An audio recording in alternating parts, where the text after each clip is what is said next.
I'm Christy. And I'm Renee. Welcome back to Goodness and Gracious. Thank you for joining us. Oh, you didn't tell me. I know. Thanks for joining us. We're back. February. Whether that makes you happy or not, here we are in all of our glory. If it doesn't make you happy, turn us off. Yep. Turn it down. Whatever. It's going to be what it is. Well, Renee, it's hard to believe that it's the end of February already. Blows And my it's hard to mind. believe that it's only the end of February. Right. These first 2 months have been a really long year. Don't you No think? kidding. I Yes. said that the last time. I need to get new material. So the winter has been brutal as far as sickness. We have people out today. I know. We need to get back to normalcy. I know. I am so over I'm not it. sure what that is anymore, Yeah. really. Yeah. What is been normal? so- I yeah. don't know. So, usually when February, yeah, that month rolls around, Yeah. the main topic is always love. No, you guys say it. Is that the way you Yep. is it? Love. So, try as I may to pray about a topic for February that involved love. That just wasn't where God was leading me. So, you're not going to get that. So, if I told you... At least not with our podcast. And not with our podcast. Somebody else's, It's the end of February. What does it matter? It doesn't Valentine's matter. Day's over, I know. you know. And it kind of worked out good. If we're not going to talk about, love, then we can do our We're good. podcast at the end of February. Listen, So, we can do whatever we want. we can do what we We want. need to listen. Well, we need to listen to the Lord and do what we want. He can do He can do whatever he he wants to do, and we will give him the liberty to do that. Yes. Okay. Anyway, All right. back to the thought. Well, if I told you how and where God starts dealing with me on content for our podcast, you would think that I was crazy, or really crazier than you already think that I am. I'm gonna say crazier because I always think you're crazy. But he deals with me on some topics, some pretty weird places. So when Pastor was talking this morning about does God speak to you? Yep. In some pretty weird places about some podcasts. So I do have that under my belt. But there was one main theme that God has really been using in my life the last couple of months, and I feel like he's kind of worked this into the podcast. Everywhere I turn, where I lack, where I need to grow, has been staring me straight in the eyeballs. And that goes along with 1 Corinthians 13:13, where it says, "And now abideth faith, hope, charity, these three, but the greatest of these is charity." So the greatest was love, but the first was faith. And this is where he's been dealing with me. Faith is what we would like to talk about today, but really nothing too deep, just being kind of real about this. Rachel got me this necklace for Christmas. It is a mustard seed. And it really just kind of shocks me how God uses just the small things, the things that we think are insignificant, and turns them into the most powerful tools at certain points in our lives. I put this necklace on around Christmas time. We usually do Christmas early, so I put it on around Christmas time, and I haven't taken it off. I find myself touching it a lot. You might see me do that. As if he's reminding me of the work that he's doing in me and around me. So over the last couple months, there have been many verses that have come to mind when it comes to faith. So Mark 4:30 through 32, and he said, "Whereunto shall we liken the kingdom of God? Or with what comparison shall we compare it? It is like a grain of mustard seed, which, when it is sown in the earth, is less than all the seeds that be in the earth. But when it is sown, it groweth up and becometh greater than all the herbs, and shooteth out great branches, so that the fowls of the air may lodge under the shadow of it." So Matthew 13:31 and Luke 13:19, those are similar to those verses, talking about something being so small but producing something so great. But there are some other verses that address the mustard seed just a bit differently. So in Luke 17, Jesus is talking to his disciples about some things that seemed impossible for them to do. Some things like not causing undue offense, forgiving, and then forgiving, and then forgiving to the seventh power. These things seemed impossible for the disciples. The disciples say to Jesus in verse 5, and the apostles said unto the Lord, increase our faith. At that point, the disciples recognized that the tasks at hand were impossible for them. Have you ever, I know that we have, looked at a situation that was staring you down and said, this is impossible? All the time. Yes. And even so, more here lately, it seems. So were you as brave as the disciples and asked God to increase your faith? Because we all know what comes along with that. You know, there's going to be some things that aren't that great.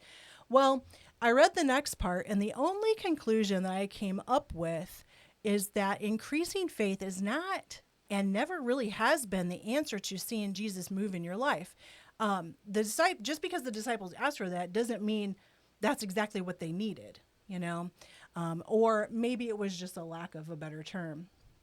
So it's not the quantity that matters, it's the quality that counts, okay? So in Luke 17:6, I was going to let you read that. Oh, and the Lord said, if ye had faith as the grain of mustard seed, ye might say unto the sycamore or sycamine tree, be thou plucked up by the root, and be thou planted in the seed, and it should obey you. Okay, so wait a second. Lord, now this is me talking. Lord, I have watched my faith grow over these last almost 23 years. Clearly, I already have a good stockpile of faith by this point, you would think. Okay? I mean, after 23 years of following him, serving him, these sycamine trees that I have in front of me should just automatically know that when they see me coming, they better just take a hike, take themselves right to the sea. I think that's kind of how we look at it. Can I just say that that's not how it works? And really, I'm glad that that's not how it works, because let's take a look at what Jesus says in Matthew.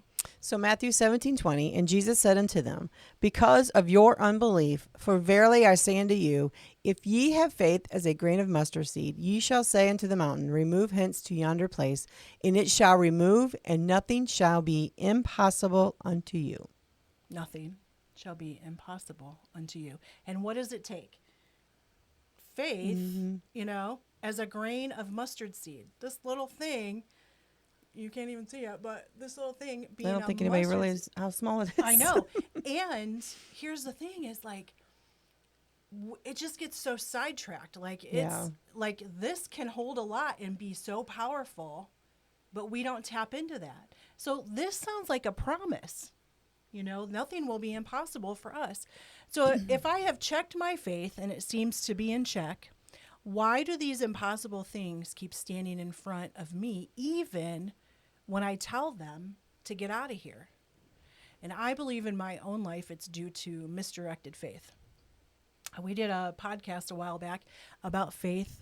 We said that putting your faith in anything other than God is not really faith, because there is nothing and no one that is faithful. Like I had said, I don't put my faith in you because like you're really not worthy of my faith. The only one who's really deserves our faith is God. Right. Okay. He's the only one that's sure. There's nothing else that's sure. I feel that my faith in God is correct, but experience, wisdom, age reminds me that my faith focus has a tendency to drift. I was kind of thinking about this morning, Pastor's message, you know. It just drifts. I forget, yes, I love Jesus. Yes, I am following him. But we have a habit of getting comfortable. Yep. Comfort causes drift. It really does. So if you think about it, you're on a river in a tube, kicked back. I wouldn't be. Yeah, I know. I was thinking about that as I was writing this. This would be you. I know. I was like, this is so not Renee. This is not me. But this is me, you know? Like, I mean, having kids and having to keep your eye on every single thing keeps me from ever getting in a tube on a river and kicking back. I can tell you that much. But just, you know, this would be me. I would be kicked back. Everything would be great. It's smooth. Everything's going good. You know God has you, so you drift to sleep. I could see me doing I this. could drift to sleep. I keep yawning. I apologize, Yeah. people. You guys bore her. So enter in a fork in the river. Okay. One way in this fork presents a continued smooth path. The other, whitewater rapids. Okay. Gary has done the Whitewater Rapids before. So, But not when he's been no. asleep. No. So every life has both paths. We're all going to go through that. It's unavoidable. But when you are so relaxed that you don't even see which one you're headed for, you have the chance of waking up smack dab in the middle of your own drowning. I don't think I would want to wake up to that. No. So, like I said, you can't avoid the treacherous times that God uses to mold and shape you, and we should be thankful for those. Mm-hmm. We're never usually thankful inside of them, No. but we're usually thankful after we come through them. But you also don't have to let them drown you either. So this is where and how you increase your faith, for a lack of a better term, because I said I didn't really think that increase was the term that we needed to use there. The best way that I know how to describe faith that is real is he knows. Jesus is who he said he is, and he knows my every need. Mm-hmm. Okay? So, and then this is the scripture that I want you to read that I drew from the movie last night. Okay, Hebrews 11:6. But without faith it is impossible to please him. For he that cometh to God must believe that he is, and that he is a rewarder of them that diligently seek him. So right in this verse, it says, so I didn't connect the two. I just threw this in after that movie last night because I'm like, yeah, he is. That's what I'm trying to say. The last couple of months have been pretty whitewater for me, not just for me, but I just am using myself as an example. It's been rough. There are things, trees, mountains that I have never had standing in front of me before, and some of them are pretty tall. Okay, so it's not like that I haven't had certain trees and certain mountains from the past that I have had to look at God and say, he is and he knows, to grow my faith, I guess, increase my faith. But these are different trees and these are different mountains. And like I said, some of them are pretty tall.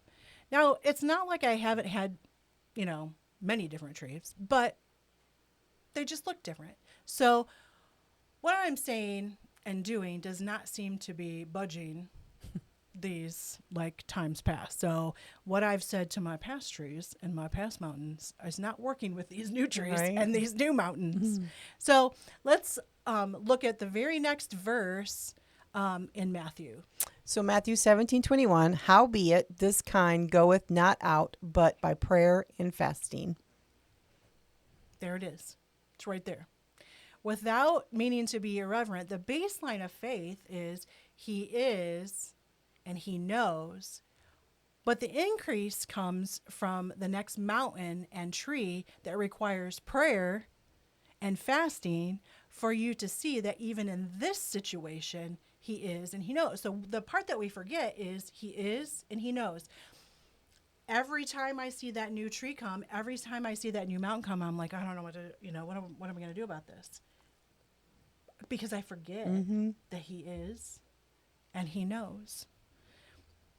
Each and every step of my life, he is, he knows, keeps getting clearer and clearer and sweeter and sweeter. So if you think about it, the things that God, the mountains that he's moved for you in the past, and the trees that he's cast into the sea for you, they started out, they're really, really good. But with each one, doesn't it get sweeter and sweeter each time he does it? Along with that comes the realization that only prayer can prepare your heart and your eyes to see how he moves, what he does, and to accept that is more than likely not going to look how you imagined it to look.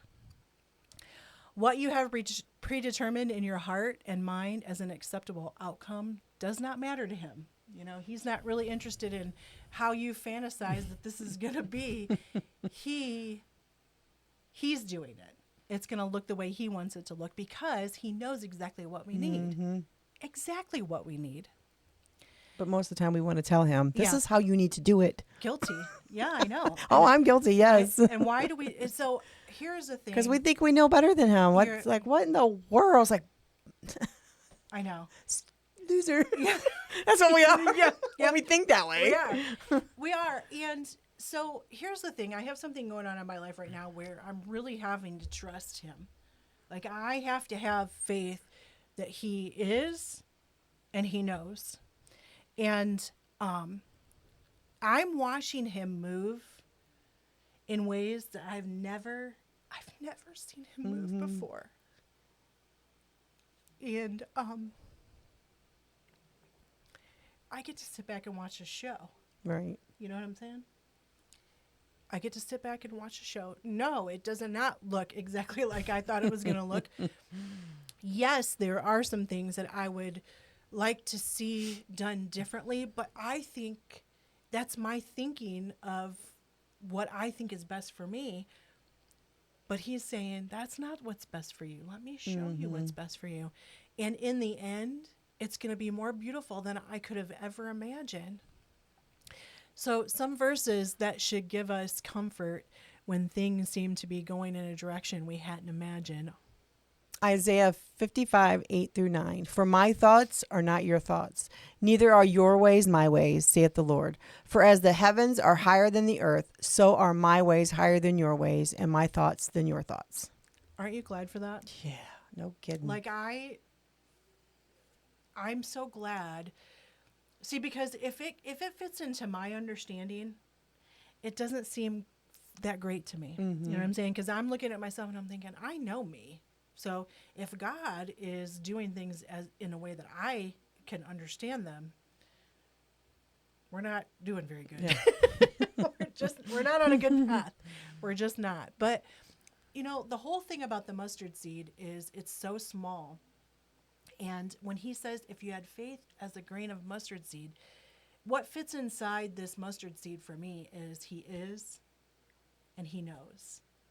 And how that blossoms into something so huge is that with each step of the way, each thing that I go through, each mountain, each tree, he's moving these differently than he did in the past. And that's how it grows. Right. You know what I'm saying? It's like we kind of kick ourselves because we're like, oh, if I only had this faith, I need this faith. Where did my faith go? Where's my faith at? But it just comes back to he is who he says he is, and he knows exactly what we need. How he shows us that in each situation is how it grows, Yeah. you know. But I think we're just human, and we just like to be in control. yeah, That's the whole kit and caboodle. We don't want to give up our rights of control. right. That we don't actually have. Right. We don't actually have those. exactly. So we're kicking. But and unfortunately, we screaming, think we do. yeah, we're like, I want this control. Give me this control back. Yeah. Something that we never even really had, but we didn't realize that we didn't have it. And when he takes over and takes control, and you get to sit back and watch him do, and I've said this over and over to many people the last couple months, I'm like, I'm not going to force this. I'm not going to do this. I'm just going to sit back. There are some things that my flesh wants to do.